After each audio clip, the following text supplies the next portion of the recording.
My mother swiped my college savings and saddled me with my stepsister's debts. But when she tried to exploit me again, I delivered a lesson she never anticipated. I'm a 24-year-old woman from the heartland of Ohio, and this burden has weighed on me for years.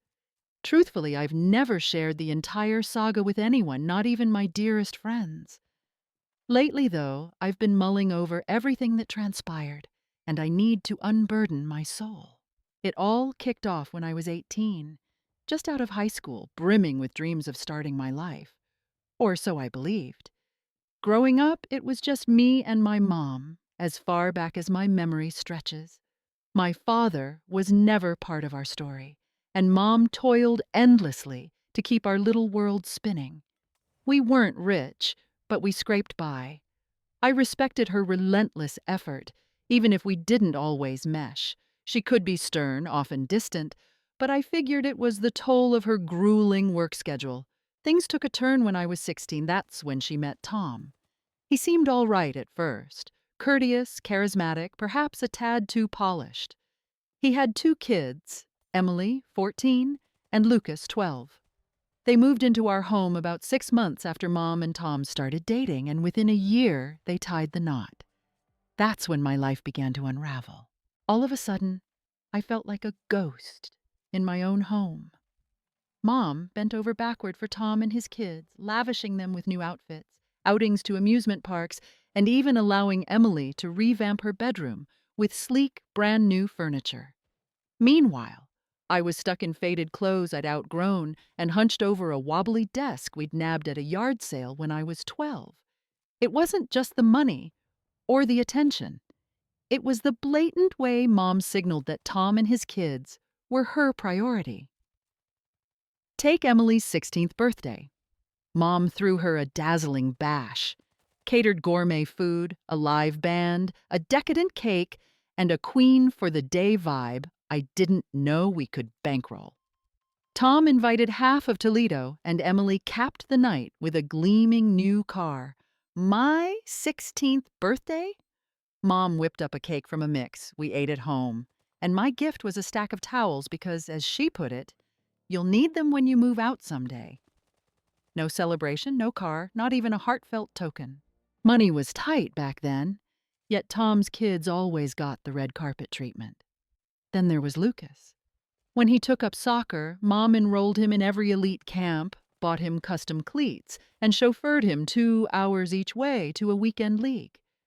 For years, I'd pleaded to take violin lessons, but she always shut me down, claiming we couldn't afford it. It wasn't mere favoritism. It was as if I'd become an outsider in my own family. Every decision Mom made orbited Tom and his kids. If I needed something, it was perpetually maybe later or we'll figure it out.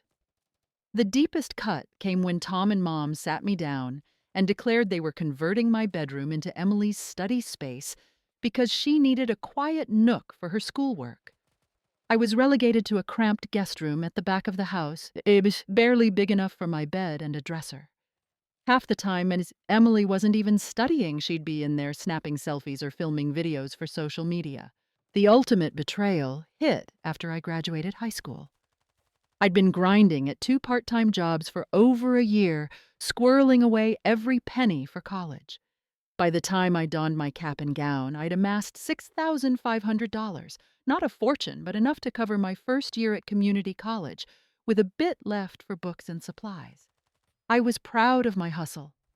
One day, a few weeks before classes were set to start, I logged into my bank account to check my balance. My heart stopped. The account was bone dry. Every single dollar had vanished. At first, I thought it was a glitch, maybe a hacker. In a panic, I called the bank, only to be told the money had been withdrawn by someone with access to the account. My stomach churned.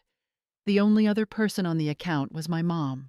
I confronted her that same day, my hands shaking as I stormed into the living room and asked if she'd taken my savings. She didn't even blink. "Yes, I used it," she said, as if it were no big deal.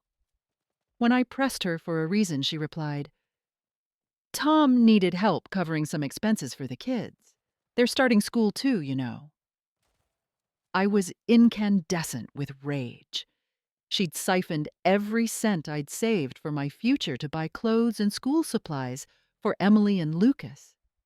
I told her that money was for my education, my dreams, and she just shrugged.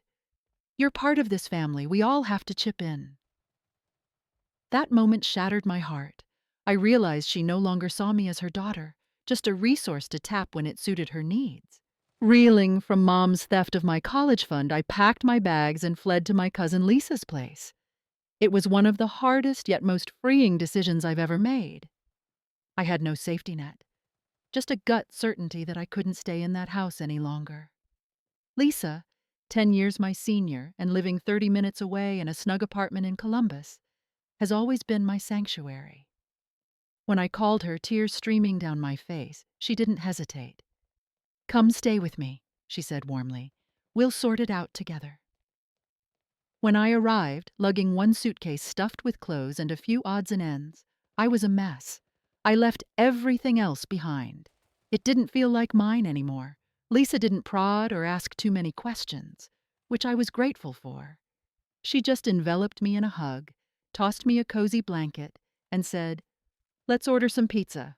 Those first few days were excruciating. I felt adrift, like I'd lost my sense of self. My whole life, I'd believed I had a supportive mom, imperfections and all, but her betrayal obliterated that illusion. It wasn't just the money, it was what it represented. My sweat, my aspirations, my independence. And she'd discarded it like it was nothing. Lisa was my lifeline through that darkness. She dragged me out of bed when I wanted to wallow, declaring, "You're not letting them steal your spirit." She sat with me, helping me sketch out a plan, finding a new job, plotting my path back to school. I landed a gig at a coffee shop near her apartment. It wasn't glamorous, but it was enough to start rebuilding my savings and gave me purpose beyond wallowing in self-pity. Slowly, I began to see how much anger and resentment I'd been carrying. While I wasn't ready to forgive Mom, and perhaps never will be, I refused to let it consume me. Setting small, achievable goals became my anchor. First, I saved $500 to open a new bank account, one Mom couldn't touch. Then I scraped together enough to pay for a single community college class. Eventually, I enrolled part-time, taking my first tentative steps into higher education. It wasn't the grand college experience I'd envisioned, but it was Mom, earned through my own grit.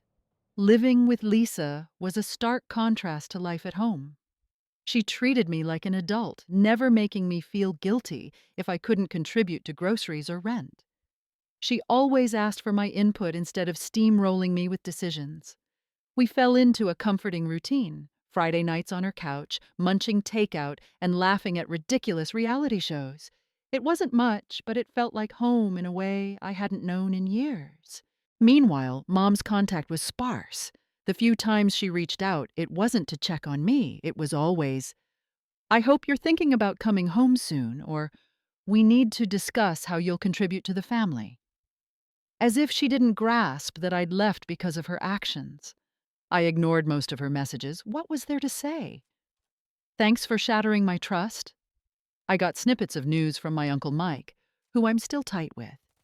He told me Tom was still loafing around, king of the recliner, while Mom worked overtime to bankroll everything. Emily had joined an expensive dance squad, and Lucas was taking private drum lessons.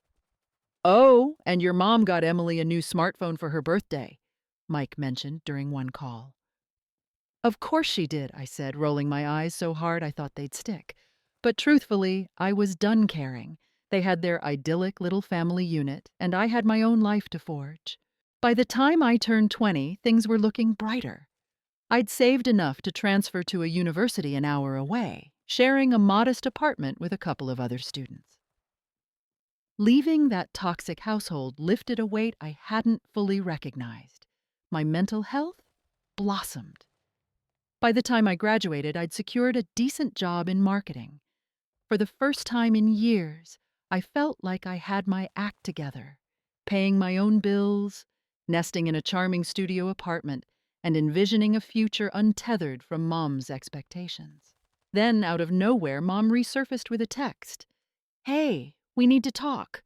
Call me when you have a moment." I had no desire to reopen that wound. The last time we'd had any real interaction, she'd emptied my bank account and left me to fend for myself. Why would I invite that chaos back? But when she called, I picked up, hesitant. Big mistake. She dove right into her spiel. Emily's starting college and she's decided dorm life isn't for her. It's too chaotic. She needs her own space to focus. I could sense where this was headed, but let her continue. "We found a lovely one-bedroom apartment near campus," she went on.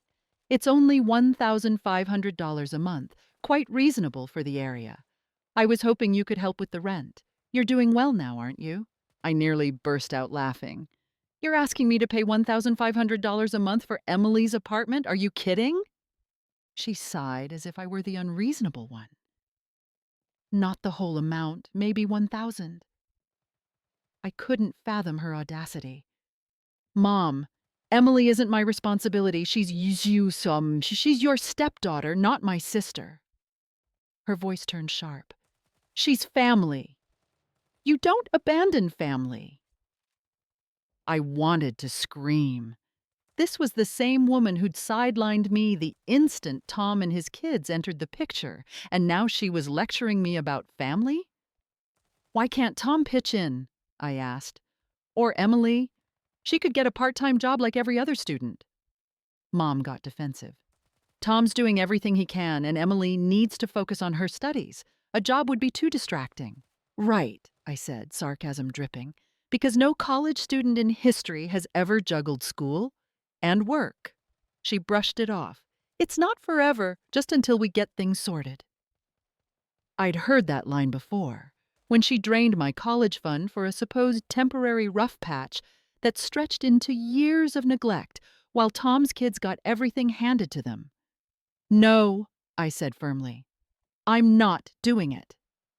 She wasn't thrilled, launching into a tirade about my ingratitude, rattling off all she'd sacrificed for me. Buying clothes, driving me to school, putting food on the table as if those were heroic feats rather than basic parenting. "You didn't do me favors, Mom," I said coolly. "You did your job. There's a difference." That only fueled her anger, but I stood my ground.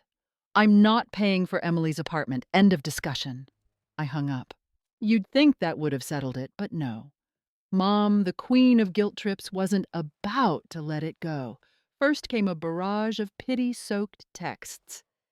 "You don't understand the pressure I'm under." Then she roped in others. My Uncle Mike called one evening, his tone overly casual. "Hey, your mom's pretty upset you won't help with Emily's apartment."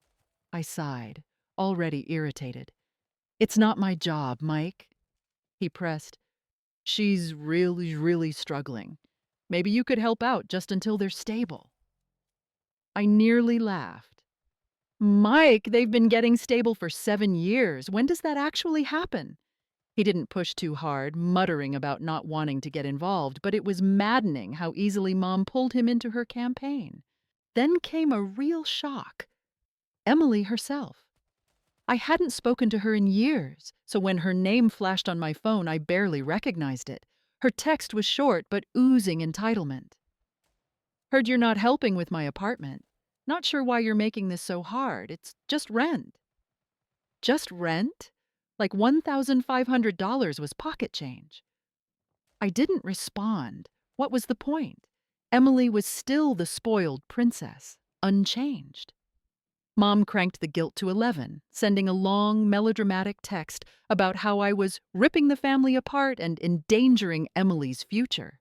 She even tossed in a bizarre claim that my refusal proved I'd never cared about them. I wanted to scream. How was this my fault? She'd prioritized Tom's family over me for years, but now I was the villain. The worst part was how it gnawed at me. Despite knowing I was in the right, guilt started to creep in. Was I being too harsh? Would helping just this once be so bad? I confided in Lisa, who shut it down fast. "Don't you dare give in," she said. "They've taken enough from you. This isn't about Emily's future, it's about control. Your mom can't stand that you're independent now." She was spot on, but the guilt lingered. Family knows exactly how to push your buttons. Mom had spent years conditioning me to feel responsible for her messes, and even now, I caught myself slipping into that trap. The final straw came a week later with a voicemail, textbook emotional blackmail. She played the victim, twisting the narrative to paint me as the bad guy. For a moment, it almost worked. I sat there listening, a tangled mix of anger and sorrow washing over me. I called Lisa. "What do I do?" "Block her," she said without missing a beat. "If she won't respect your boundaries, you have to protect yourself." So I did. Her number, her emails, her social media, all cut off. For the first time in years, I felt a sense of control over my own life. I knew Mom wouldn't give up easily, she was too stubborn. But for now, I was done. Thanks for reading, everyone. I'll keep you posted on what happened next. It only gets more tangled from here. Update 1. I'm back with an update. If you've been following, you know Mom wouldn't drop the issue of Emily's apartment. What I didn't see coming was Tom stepping into the fray. I hadn't given him much thought since I moved out years ago. He was more like a nagging background irritant, always boasting, but never delivering. So when he decided to get involved, I should have braced for a storm. It started with a random call from an unfamiliar number. I answered without thinking, caught off guard. "Hey there," Tom said, like we were old pals catching up. My stomach twisted. I hadn't spoken to him since I left home. "What do you want?" I asked, skipping any pretense of politeness. He didn't waste time. "Your mom tells me you're refusing to help with Emily's apartment," he said, his tone calm but laced with a subtle threat, like he was trying to intimidate me. "That's right," I said, keeping my voice even. He let out a fake laugh, the kind that screams, "You're going to regret this." "I don't think you grasp the situation," he said. "Oh, I grasp it perfectly," I snapped. "You want me to foot the bill for an apartment because Emily's too special to live in a dorm. That's not happening." That's when he dropped the facade. "Let me make this clear," he said, his voice hardening. "Your mom's under enough stress as it is. If you don't step up, you'll push her to her breaking point. Is that what you want?" I couldn't believe his gall. My part? "Are you serious? I'm not the one promising Emily a lifestyle you can't sustain. That's on you and Mom." He wasn't fazed. "This isn't about promises. It's about family. You're part of this family, whether you like it or not." I nearly laughed. "Tom, you've never considered me family. I was just the extra baggage that came with Mom. So don't sit there and preach about family." That struck a nerve. His tone turned frigid. "You've always been ungrateful, Dembans," he said. "We took you in when your mom was barely scraping by, and this is how you repay us?" I snapped. "Took me in? Are you kidding? That was my house before you ever showed up. You waltzed in with your kids and acted like you owned the place. I didn't need you, Tom. I needed a mom who actually cared about me." There was a long pause, and for a fleeting moment, I thought I'd silenced him. But of course, he wasn't done. "Look," he said, his voice low and calculated. "You can play the victim all you want, but here's the reality. If Emily doesn't get that apartment, things are going to fall apart around here. Your mom can't handle the stress, and I'm not going to sit here and watch her crumble because of you." I froze. The way he said it, so matter-of-fact, like it was my duty to hold their lives together, was absurd. It was almost comical. "Let me ask you something, Tom," I said, my voice steady. "Why don't you pay for the apartment? Or better yet, why doesn't Emily get a job? I worked my tail off to save for college, and you guys stole that from me. Why should I sacrifice even more for her?" He sidestepped my question. "This isn't about money," he said, which was laughable considering money was his only language. It's about priorities. Emily's education is at stake. Do you really want to be the reason she fails? I'd had enough. You know what, Tom? You're right. This isn't about money. It's about you leeching off my mom for years and pretending you're the head of the household. Newsflash, you're not. You're just a deadbeat who can't even provide for his own kids. That shut him up for a second, but not for long. You've got a lot of nerve talking to me like that, he said, his voice dripping with false authority. And you've got a lot of nerve asking me to pay for something that has nothing to do with me, I fired back. So we're even. Tom must have realized he was hitting a brick wall because he ended the call with one last stab at guilt. I hope you can live with yourself, he said, because when this all blows up, it's going to be on you. Then he hung up. I sat there for a moment, letting his words sink in. I wasn't shaken or upset, just furious. Who did he think he was, calling me up and trying to bully me into funding his daughter's apartment? That was Tom's M.O. He didn't accept no. He schemed, manipulated, and strong-armed until he got his way. And if he couldn't get it from me, I had no doubt he'd turn his tactics on Mom. But no matter what he tried next, I was done cleaning up their messes. Thanks for reading, everyone. I'll update you soon, but trust me, this was far from over. Update 2. I thought Tom's call was the low point, but I was wrong. What happened next revealed just how manipulative and self-serving he truly was. A couple of weeks after our heated exchange, my Uncle Mike sent me a text. Hey, can we talk? It's about your mom. Mike's the type who steers clear of family drama, so his message set off alarm bells. When I called him, he got straight to it. Your mom's in a rough spot right now, he said. I rolled my eyes so hard I thought they'd get stuck. Let me guess. It's about Emily's apartment? It's more complicated than that, he replied, his tone heavy. Apparently, Tom had issued Mom an ultimatum. Either she found a way to pay for Emily's apartment, or he was gone. He flat out told her he'd walk out if she didn't come up with the cash. I wasn't surprised. Tom was a master at exploiting people, and Mom was his easiest mark. He'd been mooching off her for years, barely lifting a finger while she worked herself to the bone to keep the household afloat.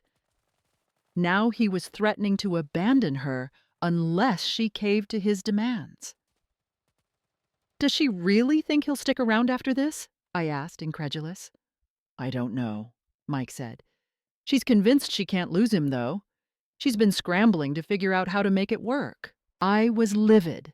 Not just at Tom for being the parasitic leech he'd always been, but at Mom for letting it escalate this far. She'd been catering to him and his kids for years. And now he was pulling this stunt? A few days later, Lisa called with more news. Mom had reached out to her, desperate for help. She didn't ask Lisa for money. She knew that was a dead end. Instead, she tried to use Lisa as a conduit to me, going on about how crucial it is to keep the family together, and how I'd regret it if I didn't step up. I let out a bitter laugh. Typical, I said. She's still trying to guilt me into cleaning up Tom's mess. She sounded pretty bad, though, Lisa added, like she's really stressed. I didn't feel sorry for her. Not anymore. She'd chosen Tom over me years ago, and now she was facing the consequences of that choice. But a part of me was curious. I wanted to know just how far Tom was willing to take this. So, against my better judgment, I decided to call Mom. When she picked up, she sounded utterly drained. I was wondering if you'd call, she said softly. Mike told me what's going on, I said bluntly. Is it true? Is Tom really threatening to leave you over this apartment? She hesitated, clearly reluctant to admit the truth. He's just frustrated, she said finally. It's been a lot of pressure for him. Pressure? I said, my voice rising with disbelief. Mom, he hasn't worked in years. You're the one paying for everything. How is this pressure for him? He's doing his best, she said weakly, her voice barely above a whisper. No, he's not, I shot back. He's using you, Mom, and now he's holding your relationship hostage to get what he wants. That's not love. It's manipulation. That seemed to hit a nerve because she got defensive. You don't understand, she said, her tone sharpening. Tom loves me. He's just trying to do what's best for Emily. I couldn't believe what I was hearing. If he loved you, he wouldn't treat you like this, I said. He wouldn't force you to choose between him and your financial stability. This isn't love, Mom. It's control. She didn't respond to that. After a few seconds of heavy silence, she said, I just need to figure this out. I thought you'd want to help, but I guess I was wrong. I hung up after that. There was nothing more to say. Over the next week, I got bits and pieces of updates through Mike. Mom had started dipping into her retirement savings to cover the cost of Emily's apartment. She was so desperate to keep Tom around that she was willing to jeopardize her own future for him. And Tom? He was living his best life. Mike mentioned spotting him at a local bar, laughing and drinking like he didn't have a care in the world, while Mom worked overtime and stressed herself to the breaking point. The final blow came when Mike called again, sounding almost giddy. You're not going to believe this, he said. Try me, I replied, bracing myself. Tom left her, he said. Apparently, Tom had packed his bags and walked out a few days earlier. Not only that, but he'd taken half of what little savings Mom had left. He even took her car, claiming it was technically his, since she'd signed it over to him years ago. I didn't feel bad for her.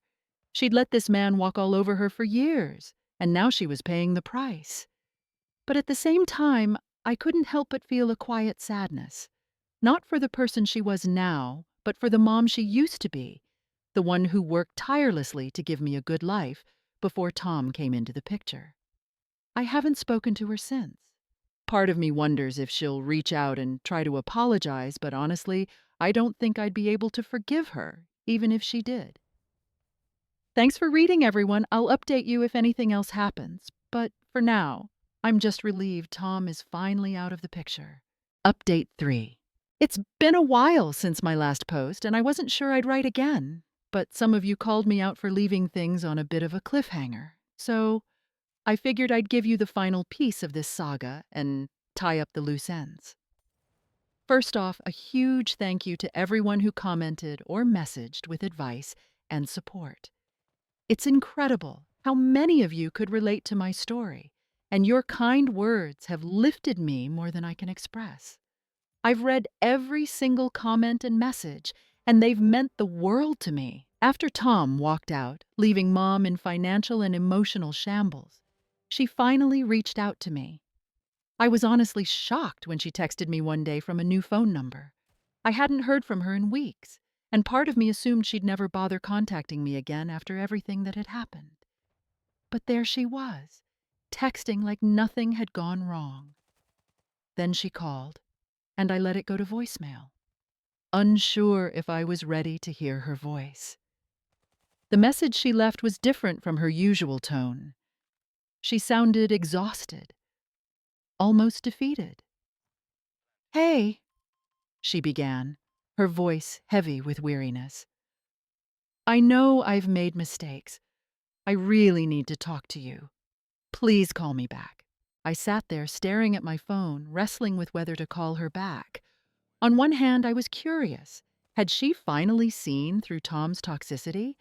On the other hand, I didn't want to reopen that door. I'd worked so hard to build boundaries, and I wasn't eager to unravel all that progress. I decided to text her instead of calling, figuring it was safer, less emotionally charged, and easier to keep the conversation in check. I kept it brief. What do you want to talk about? She replied almost instantly. Can we meet in person? I want to apologize. My mom apologizing? That was uncharted territory. Against my better judgment, I agreed to meet. We chose a coffee shop in Dayton, halfway between us, a neutral spot with no emotional baggage attached. When I walked in, I barely recognized her. She looked smaller, frailer, like the weight of her choices had finally caught up with her. She waved me over to the table she'd claimed, and for a fleeting moment, I felt that familiar pang of guilt, but I pushed it aside. "Thanks for coming," she said as I sat down, her voice soft but strained. I didn't respond right away, just looked at her, waiting for her to say whatever she needed to get off her chest. I owe you an apology," she started, her voice trembling with emotion. "For everything. For taking your money, for pushing you aside, for choosing Tom and his kids over you. I see now how wrong I was." I wanted her words to bring the closure I'd longed for, but they didn't. Not entirely. I think part of me had given up on ever hearing an apology, and now that it was here, it felt hollow, like too little, too late. "I'm sorry it took losing everything to realize that," she continued, her eyes glistening. "Tom manipulated me. He made me believe I had to choose him and his kids to keep our family together. I thought I was doing the right thing, but I see now how much I hurt you." I nodded, still holding back, not ready to let my guard down just because she was finally admitting what I'd known all along.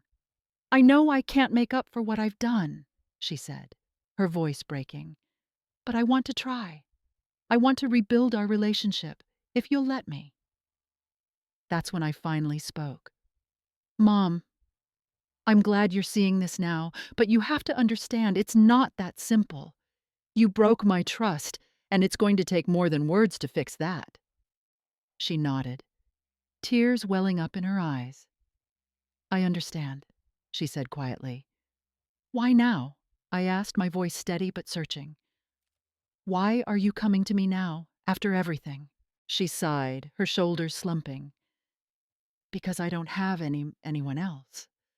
Tom's gone, Emily and Lucas don't talk to me, and I realized I pushed away the one person who actually cared about me."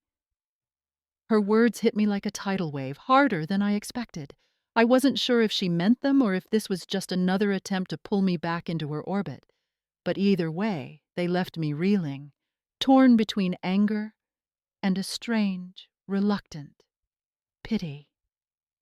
"I can't do this right now," I said finally, my voice firm but not unkind. "I need time to think about where we go from here." She nodded, wiping her eyes with a napkin. "I understand," she said softly. "Take all the time you need." After that, we said our goodbyes, and I left the coffee shop feeling more emotionally drained than I had in years. That was a few weeks ago, and I haven't spoken to her since. She sent a couple of texts, mostly updates about her life, sprinkled with the occasional "I miss you," but I haven't replied. I think part of me is still untangling the mess of emotions her apology stirred up. It's hard to reconcile the mom I once adored, who worked so hard to give me a good life, with the person she became under Tom's influence. I don't know if I'll ever fully trust her again, but I do know one thing. I'm not going to let her back into my life just because she's suddenly ready to make amends. Forgiveness is a complicated beast, and it doesn't come cheap. Right now, I'm focusing on myself and the life I've carved out without her. I've got my job, my little apartment, my friends, and a sense of peace I fought hard to earn. Maybe one day we'll have some kind of relationship again, but I'm not holding my breath. Thanks for reading, everyone. I'll update you if anything significant happens, but for now, I'm just living my life, one step at a time, and that feels like enough. Thank you for listening. Please share your thoughts, like this video if you found it helpful, and